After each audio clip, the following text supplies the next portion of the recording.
세계 여러 지역에서 많은 갈등과 분쟁이 끊임없이 일어나고 있습니다. 그 분쟁의 원인은 다양하지만 크게 세 가지로 나누어 볼 수 있습니다. 하나는 영토 분쟁입니다. 대부분의 경우 영토 분쟁 때문에 끊임없이 국경선에서 이 다툼이 갈등이 일어나고 있는 것을 보여주죠. 중국하고 또 인도하고 국경선 때문에 가끔 보면 이 뉴스에서 나오는 것을 보게 됩니다. 또 둘째는 자원의 문제입니다. 자원은 국가 경쟁에 큰 영향을 미치기 때문에 종종 분쟁의 원인이 되는 것을 보여주죠. 셋째는 민족 및 종교적인 갈등입니다. 다른 문화와 신념 때문에 갈등을 초래하고 있다는 것이죠. 성경에도 이런 문제 때문에 큰 분쟁과 갈등을 초래하는 모습을 보고 있죠. 지금 우리가 알고 있는 이스라엘의 팔레스타인과 또 이스라엘 관계도 마찬가지입니다. 그런데요, 이 구약 성경에 보면 이 분쟁이 가장 극심한 때가 있었습니다. 바로 이스라엘과 블레셋입니다. 이 두 나라는 국경을 마주 대하고 있었습니다. 그래서 영토, 또 자원, 민족, 종교의 문제 때문에 늘 적대적인 관계 가운데 놓여 있었습니다. 그래서인지 성경에는 이스라엘이 블레셋과 싸우는 장면이 끊임없이 등장하고 있는 것을 보여줍니다. 이 사사시대 때 마지막 부분을 보면 늘 이 블레셋과 싸움을 하는 장면이 나오죠. 누구 때부터 본격적으로 되냐면 삼손 때부터 본격적으로 블레셋과 싸움이 시작되는 것을 보여줍니다. 그래서 사사기가 다 끝나는 과정 가운데서도 늘 블레셋과 전쟁이 있었고요. 또 이스라엘의 초대 왕 사울 왕, 또 다윗 왕, 그리고 솔로몬 왕 때에도 블레셋과의 전쟁을 치르고 있는 것을 보여줍니다. 사실 에벤에셀의 승리를 경험하기 이전 이스라엘은 두 번에 걸쳐서 블레셋과 싸움에서 큰 패배를 경험하게 됩니다. 첫 번째 전쟁에서는 약 4,000명 가량이 전사를 하게 됩니다.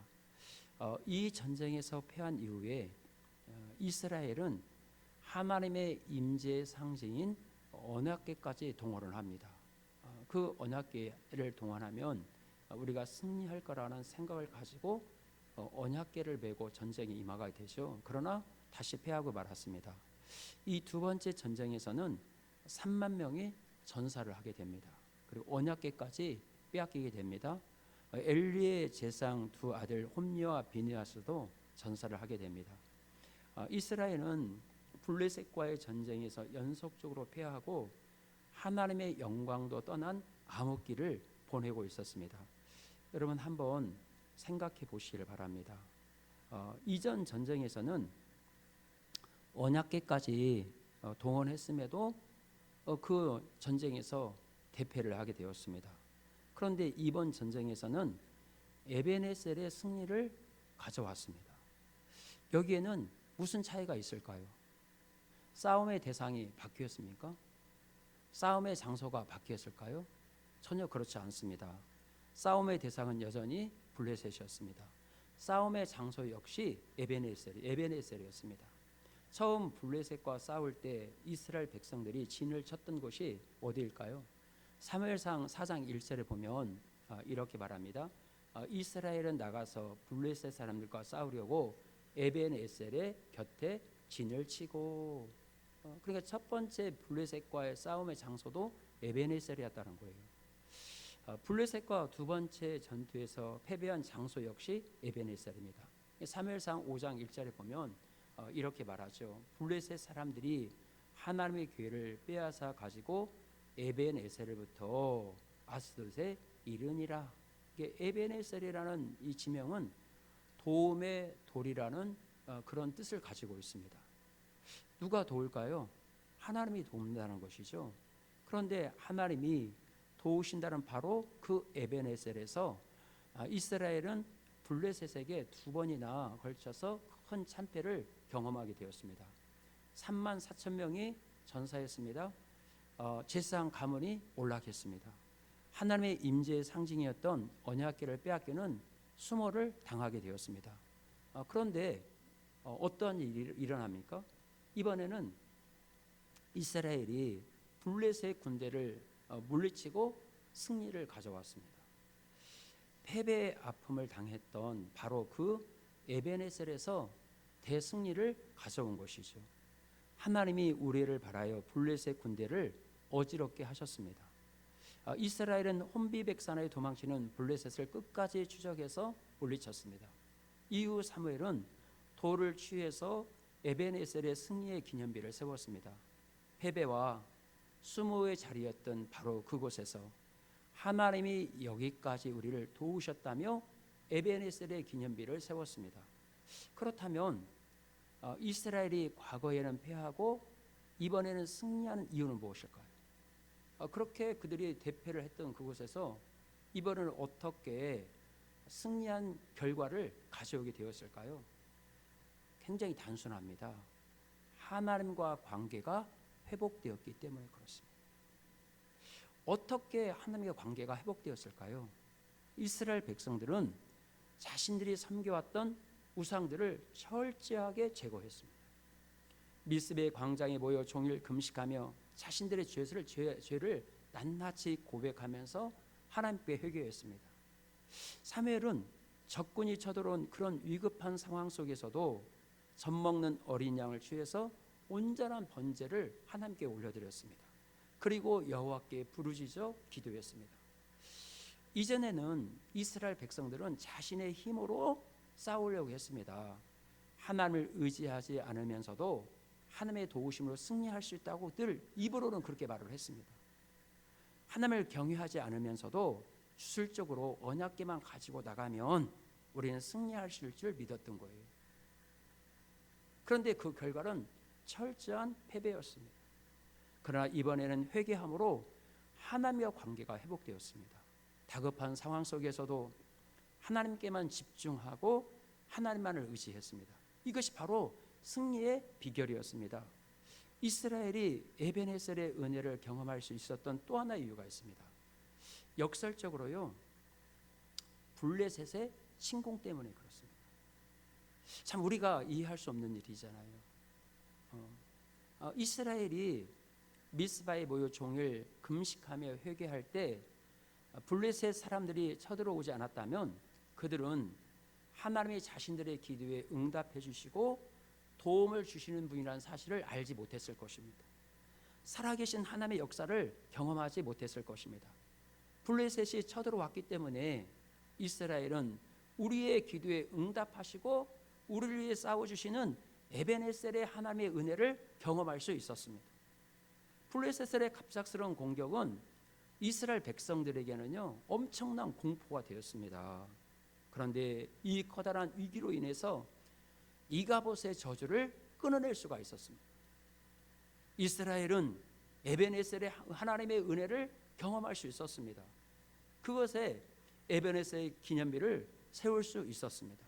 한번 다윗을 생각해 보십시오. 다윗은 아버지의 심부름으로 형들을 만나러 갔다가 블레셋 장수 골리앗을 만나게 되었습니다. 만일 다윗이 이스라엘 왕과 군인들이 두려워 떨고 있는 골리앗을 만나지 않았다면 여러분 어떻게 되었을까요? 아마 베들레헴의 한 평범한 목동 소년으로 남았을 거예요. 그런데 다윗의 인생 가운데 누구도 감당할 수 없는 거인 골리앗을 만났기 때문에 하나님의 살아계심을 이스라엘 왕과 모든 이스라엘 군인 앞에 드러낼 수가 있었던 것이죠. 이스라엘의 위대한 용사가 될 수 있었던 것입니다. 다윗이 골리앗을 만난 것은 절대로 우연이 아닙니다. 그를 향한 하나님의 특별한 은총이었다는 것이죠. 사도 바울도 마찬가지입니다. 바울이 죄수의 신분으로 재판을 받으러 로마로 행하다가 유라굴로라는 광풍을 만나게 됩니다. 만약 바울 생애에 그런 위기가 없었다면 어떻게 되었을까요? 바울은 계속 죄수의 신분으로 남아 있었을 것입니다. 그런데 유로굴라라는 광풍을 만났기 때문에 배 안에 있는 사람들에게 안심하라, 두려워하지 말라, 내가 믿는 하나님께서 우리를 지켜주실 것이다, 이렇게 구원의 소망을 주셨습니다. 근데 아무도 믿지 않았으면 사실은. 그런데요, 제수의 신분이었던 그가 배 안에서 가장 영향력 있는 사람이 될 수 있었습니다. 바로 유라굴라를 만났기 때문에 그렇죠. 그를 통해서 하나님의 살아계심을 그들이 본 거예요. 유라굴라라는 광풍을 만났기 때문에 하나님의 살아계심을, 내가 하나님의 종이라는 사실을 사람들에게 드러낼 수 있었던 것입니다. 배에 탄 사람들과 멜레데 섬에 있는 많은 영혼들에게 복음을 전할 수가 있었습니다. 그들을 주께 인도하는 놀라운 열매를 맺을 수 있었던 것입니다. 유라굴라라는 광풍이 바울을 바울되도록 만든 것이죠. 여러분, 요셉도 마찬가지입니다. 억울한 누명을 쓰고 감옥에 갇혔기 때문에 해몽을 통해서 애굽의 국무총리가 될 수 있었습니다. 다니엘도 사자굴에 던져졌기 때문에 바벨론 왕과 백성들에게 하나님만이 참신이라는 사실을 보여줄 수 있었던 거예요. 여러분, 믿음은요, 말에 있지 않고 현장에 있습니다. 그냥 현장이 아니에요. 고난의 현장입니다. 지금 우리가 만나는 고난의 현장이 굉장히 중요합니다. 믿음으로 사는 자에게는 고난의 현장이 하나님의 살아계심, 하나님의 나와 함께 하심을 드러내는 은혜의 현장이 될 수 있기 때문에 그렇습니다. 하나님의 살아계심을 드러내는 은혜의 현장이 될 수 있다는 거예요. 풍랑과 절망의 현장은 지금 당장은 고통스럽습니다. 왜 나에게 이런 고난을 허락하는지, 왜 저 사람 때문에 내가 이렇게 고난을 당하는지 그렇게 생각할 수 있죠. 또 압이 캄캄하잖아요, 그런 일이 닥치게 되면. 그러나 믿음의 사람에게는 그 현장이 기적과 소망의 현장이 될 수 있는 것입니다. 우리의 믿음의 현장이 필요합니다. 그래서 현장이 굉장히 중요합니다. 우리의 인생 가운데 고난이 없다면 편안한 삶을 살 수 있습니다. 그런데 하나님의 살아계심을 세상 사람들에게, 내 주변 사람들에게 드러내는 기적은 결코 경험할 수가 없습니다.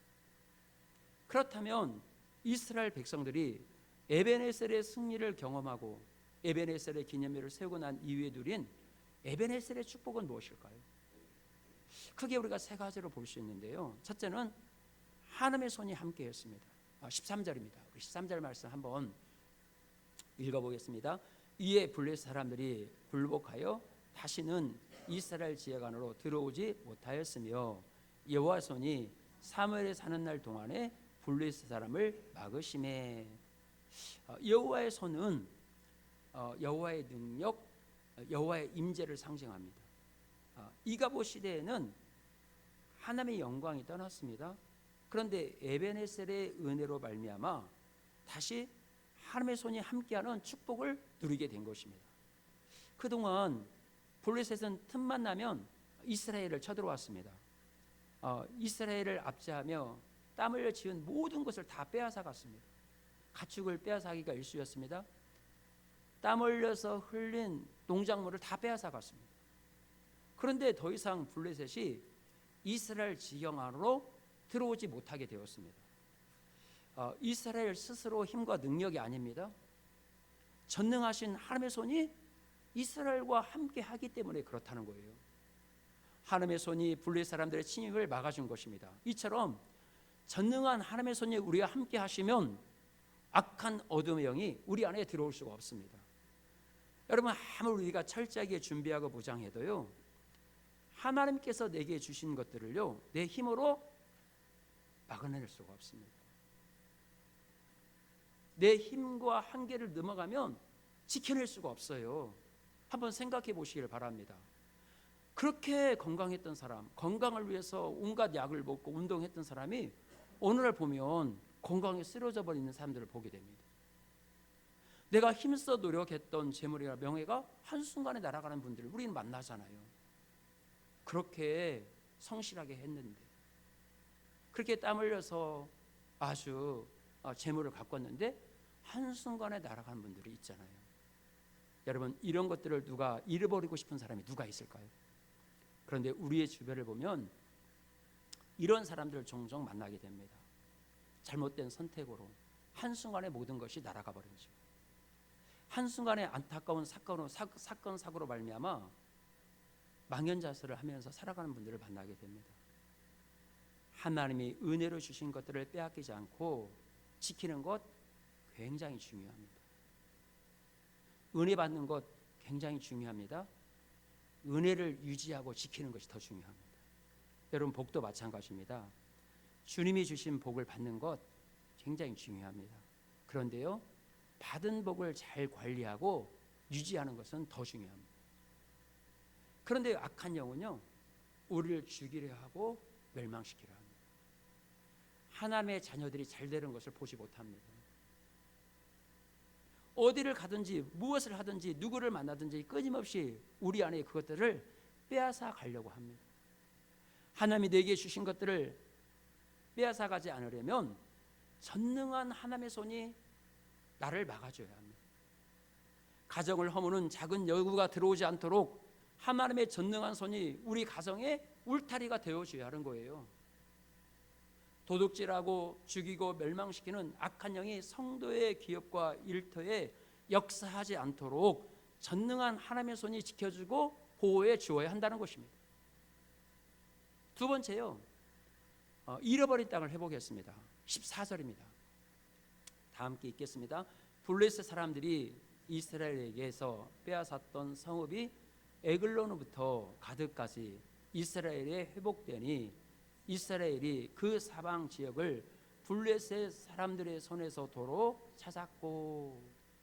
여러분, 에벤에셀의 은총이 임했을 때 이스라엘은 잃어버렸던 땅을 다시 회복했다고 말합니다. 이스라엘은 하나님이 자신들의 기업으로 주셨던 땅을 블레셋 사람들에게 빼앗겼어요. 하나님이 주셨던 땅을 지키지도 못하고 빼앗긴 거예요. 그런데 에벤에셀의 은혜가 임하사 하나님은 빼앗겼던 기업을 회복시켜 주었습니다. 여러분, 내 인생 가운데 살아오면서 무엇을 잃어버렸습니까?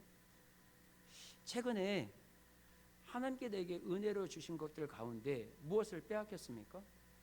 건강입니까? 물질입니까? 가정입니까? 하루신 어떤 나의 소망입니까? 하나님에 대한 사랑입니까? 돌이켜보면요, 하나님의 은혜로 주신 것들 중에 내가 제대로 유지하고 관리하지 못해서 잃어버린 것들이 굉장히 많습니다. 그런데 에벤에셀에 하나님이 함께 하시면 회복할 수가 있는 거예요. 잃어버린 하나님의 첫사랑도 회복할 수 있습니다. 무너진 내 자신도 다시 회복할 수 있습니다. 에벤에셀의 은혜를 그래서 구해야 한다는 거예요. 그래서 여러분의 인생과 가정에 에벤에셀의 기념비가 세워지기를 축원합니다. 세 번째로요, 평화가 임했습니다. 14절에 보면 이렇게 말하죠. 이스라엘과 아모리 사람 사이에 평화가 있었더라. 갑자기 이 아모리라는 이 족속이 뛰어나오고 있어요. 평화가 있었단 말은요, 더 이상 어떤 보복 전쟁이 진행되지 않았다는 것을 말해주고 있어요. 전쟁이 사라지니까 자연스럽게 평화가 찾아오게 된 것이죠. 그 땅 가운데 고통과 괴로움이 사라지고 평화가 임한 것입니다. 그런데 여기서 우리가 유심히 살펴보면 참 놀라운 특징을 말해주고 있어요. 성경은 이스라엘과 블레셋이 아닌 이스라엘과 아모리 사람 사이에 평화가 있었다고 말을 하고 있어요. 지금 블레셋과의 문제 때문에 전쟁이 일어나고 에벤에셀의 기념비를 세웠는데 갑자기 아모리 족속과 평화가 임했다고 갑자기 튀어나오고 있는 거예요. 여기 아모리 족속은요, 이 가나안 족속입니다. 이 가나안 족속으로 단지파의 기업을 쫓아낼 정도로 굉장히 강력한 족속이었습니다. 그런데 블레셋이 이스라엘에 패했다는 소식을 듣고 스스로 겁에 질려서 이스라엘과 평화조약을 맺은 거예요. 이렇게 이스라엘과 아모리 사람 사이에 평화가 임했다는 것입니다. 에벤에셀의 하나님의 은혜가 임할 때 이스라엘은 블레셋으로부터 보호받는 축복을 누렸습니다. 에벤에셀의 하나님의 손이 함께할 때 그들이 잃어버렸던 땅을 다시 회복할 수 있었습니다. 뿐만 아니라 전쟁이 사라지는 평화를 누리게 되었습니다. 우리 인생도 마찬가지입니다. 우리의 삶에 에베네셀의 하나님의 은혜가 임하게 되면 악한 영들로부터 공격으로부터 보호받게 되는 거예요. 성경은요 끊임없이 우리에게 악한 영이 있다고 말합니다. 여러분 욥기를 보면요 천상에서 이루어진 사건이 일어나잖아요. 그러니까 하나님의 허용하니까 그 마귀가 그렇게 잘 나갔던 욥이 가정의 한순간에 풍지박산돼 버리잖아요. 그것이 어떻게 일어난지 알지 못합니다. 성경은 끊임없이 우리에게 악한 존재가 있다는 것을 말해주고 있는 거예요. 우리에게 보이지 않지만 우리의 역사 가운데, 우리의 삶 가운데 악한 영의 역사가 있다는 거예요. 여러분 하나님의 에베네셀의 은혜가 임하게 되면 악한 영의 공격으로부터 보호를 받을 수가 있는 거예요. 하나님의 손이 함께하면 하나님의 은혜로 주신 것들을 되찾는 회복의 은혜를 누릴 수가 있는 것입니다. 또한 평안을 누릴 수가 있습니다. 보호와 회복 그리고 평화의 축복, 이 모든 것이 에베네셀의 하나님이 우리와 함께 하시는 놀라운 선물이라는 것입니다. 그런데 오늘 본문에 보면요 한 가지 특이한 점이 있어요. 계속 반복어구가 나오거든요. 13절에 보면 이렇게 말합니다. 여호와의 손이 사무엘이 사는 날 동안에 블레셋 사람을 막으시매. 또 15절입니다. 사무엘이 사는 날 동안에 이스라엘을 다스렸으며. 반복어구가 나오죠. 어떤 반복어구예요? 사무엘이 사는 날 동안에. 이 반복은요 강조의 의미가 있죠. 그리고 또 다른 의미가 있습니다. 준비된 사람 사무엘을 통해서 그 땅 가운데 하나님의 보호와 회복, 평화의 축복이 임했다는 겁니다. 이가봇의 저주를 끊어냈다는 거예요.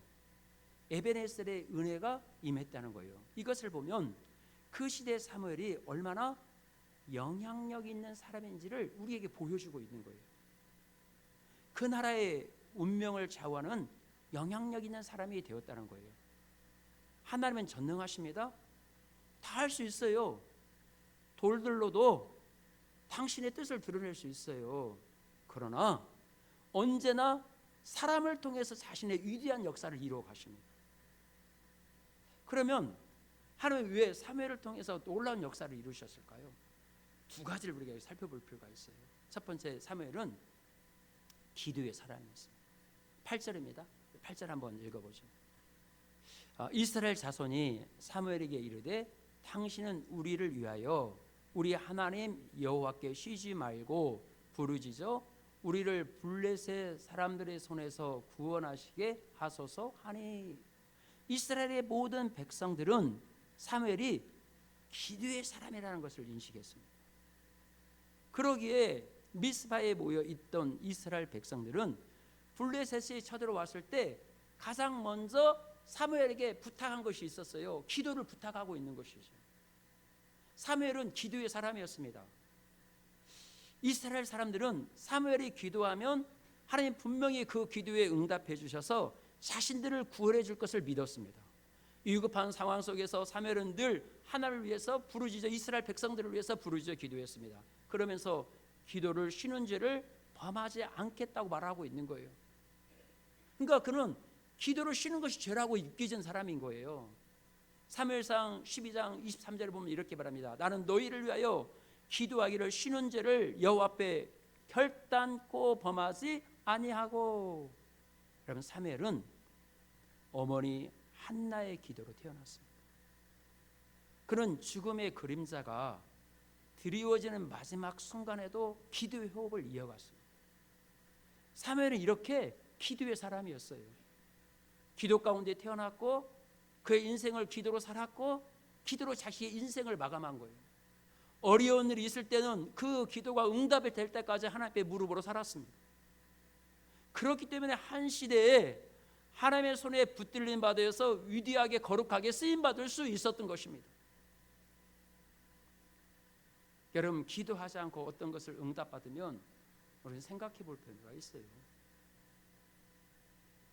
둘째요, 사무엘은 예배의 사람이었습니다. 사무엘은 군대가 쳐들어온 위급한 상황 속에서도 젖먹는 어린 양을 취해서 온전한 번제를 드렸습니다. 9절에 보면 이렇게 말합니다. 사무엘이 젖먹는 어린 양 하나를 가져다가 온전한 번제를 여호와께 드리고, 온전한 번제를 드렸다는 것이 우리에게 무엇을 가르쳐 주는 걸까요? 그가 젖먹는 어린 양을 제단에 올려 완전하게 모두 타서 없어질 때까지 그 자리를 떠나지 않았다는 뜻입니다. 멀리서 블레셋의 군대 말굽 소리가 들려옵니다. 그 군대는 날선 기세로 먼지를 일으키며 돌진해 오고 있습니다. 백성들은 두려움에 떨고 있습니다. 목숨을 잃을 수 있는 긴박한 상황입니다. 절박한 상황이에요. 그러나 사무엘은 흔들리지 않았습니다. 예배에 집중했습니다. 여호와께 집중했습니다. 기도에 귀를 기울이시는 하나님을 철저히 신뢰했기 때문에 그러는 거예요. 예배를 받으시는 하나님을 믿었습니다. 예배 가운데 함께 하시는 하나님을 믿었습니다. 하나님께서 이 전쟁의 승리는 하나님께 있다는 사실을 믿었습니다. 내 인생의 승패에 모든 것이 하나님께 있다는 사실을 믿었습니다. 그렇기 때문에 하나님의 백성을 돌보시는 하나님의 약속을 믿었기 때문에 그런 예배에 집중할 수 있었던 것이죠. 여러분, 사무엘은 1년에 한 차례씩 베델에서 또 길갈에서 미스바로, 그리고 미스바에서 자신의 고향 라마를 수만해서 이스라엘을 다스렸어요. 그리고 재판을 했습니다.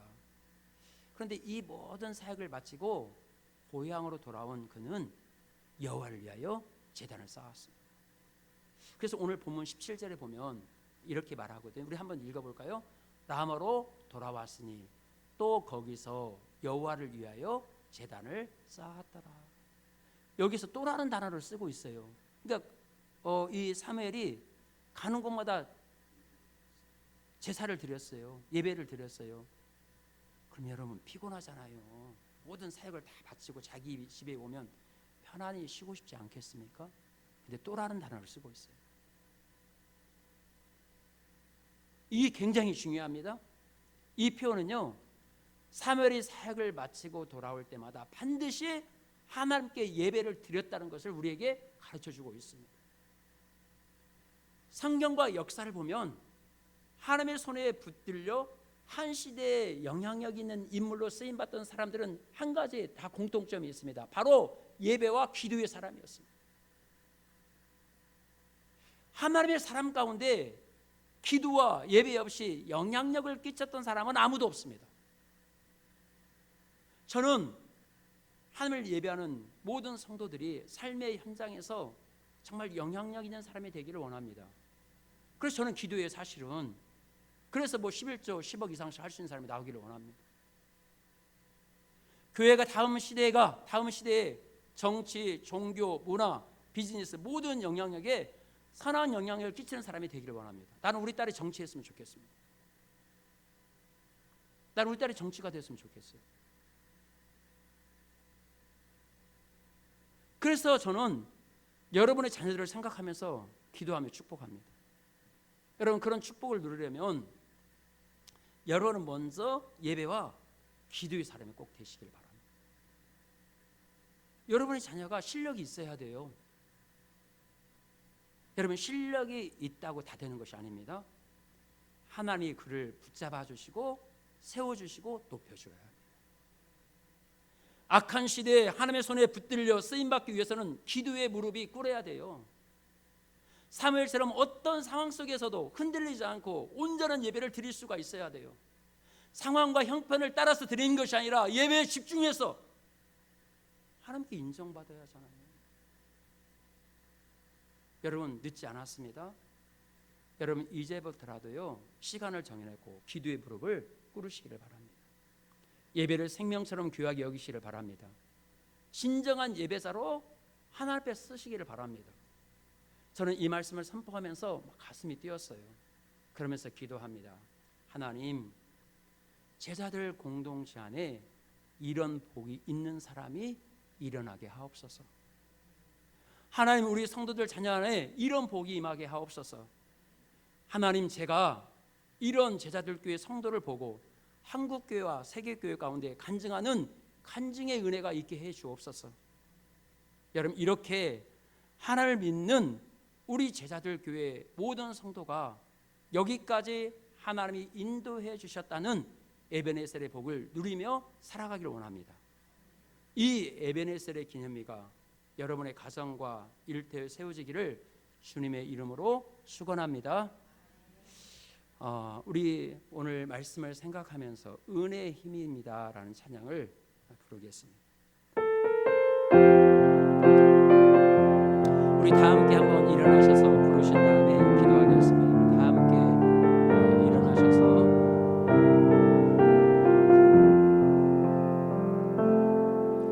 내가 고난 중에도 찬송할 수 있음은 은혜의 힘입니다. 내가 실패했어도 감사할 수 있음은 은혜의 힘입니다. 나를 대적하는 자 사랑할 수 있음은 은혜의 힘입니다. 내게 고통 주는 자 끊어줄 수 있음은 은혜의 힘입니다. 주님의 은혜가 내 안에 들어오면 나는 날마다 기뻐집니다. 은혜의 은혜가 더해질수록 오직 주님만 바라봅니다. 내가 가진 것 없어도 행복할 수 있음은 은혜의 힘입니다. 낮고 천한 나에게 주의 능력 있음은 은혜의 힘입니다. 단지 독합을 깨뜨려 원신할 수 있음은 은혜의 힘입니다. 나의 생명 다하여 사명 감당한 것도 은혜의 힘입니다. 주님의 은혜가 내 안에 들어오면 모든 염려가 사라집니다. 은혜의 은혜가 더하여질수록 견디고 힘이 생깁니다. 오늘 주신 말씀을 생각하면서 함께 기도하겠습니다. 이스라엘은 블레셋과의 전쟁에서 두 번이나 실패를 경험합니다. 그런데 어떻게 승리합니까? 장소를 바꿨기 때문일까요? 싸움의 대상이 바뀌었기 때문일까요? 아닙니다. 하나님과 관계가 회복되었기 때문입니다. 그들은 자신의 죄를 제복하고 우상을 버리고 하나님께 돌아왔습니다. 예배의 회복이 일어났습니다. 기도가 살아났습니다. 하나님과 온전한 관계 회복이 승리를 경험하게 만든 것입니다. 그러자 하나님이 여기까지 도우셨다는 에베네셀의 기념비가 세워집니다. 에베네셀의 축복이 무엇일까요? 하나의 손이 함께했습니다. 잃어버린 땅을 회복했습니다. 평화가 임했습니다. 언제나 이 놀라운 일을 사람을 통해서 이루십니다.